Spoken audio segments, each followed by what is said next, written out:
Welcome to Travel Tracker Routing. Today I'm going to show you how we can create a stop from a secondary address and then actually route a student through that stop if they need it. So we're going to look at Lena Aguilar, and if we open up the address section of her profile, we can see that currently she just has one home address. So let's go ahead and add another one. We'll say that this is her grandmother's address. And we'll go ahead and type in the information. So this is going to be 823 East Madison Street. And as I type, the data will update with any information or any addresses in the surrounding area of the district that might match. So this is the address that I'm looking for. I'm going to go ahead and click on that, and it's going to auto-populate with all of this information.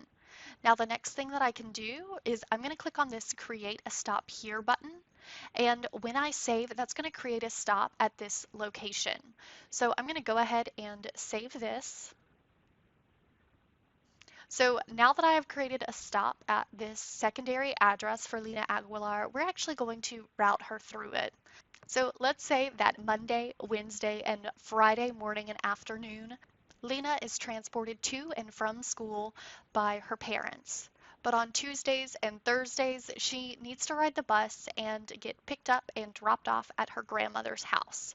So we're going to add a transportation plan to tell the system that.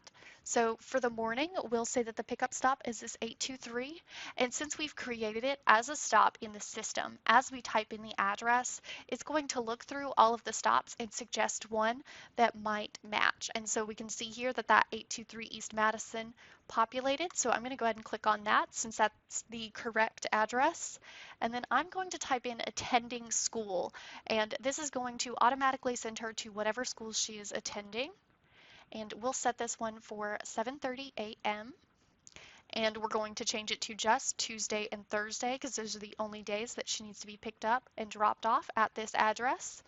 And so now I'm going to do one for the afternoon. So we'll go ahead and set this one for 3 p.m. And for the pickup stop, we're going to do that attending school. And for the drop-off stop, we'll do 823 East Madison. Once again, it's going to populate.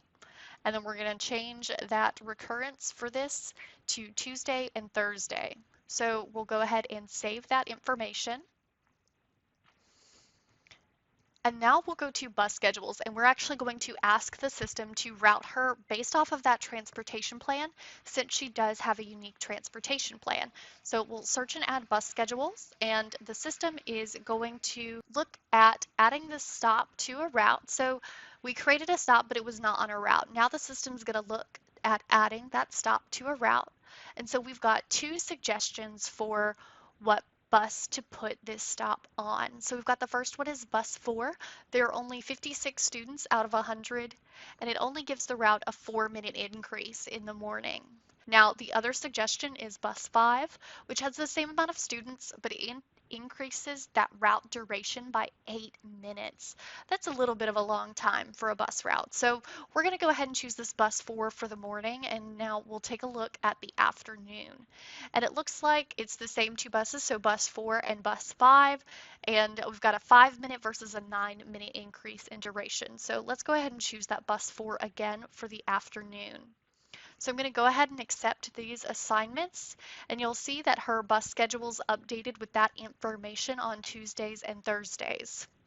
So very easily you can create a stop from a second address and route a student through that address, even if it's not every day. If they've got a unique schedule, you can easily cater to that with Travel Tracker routing.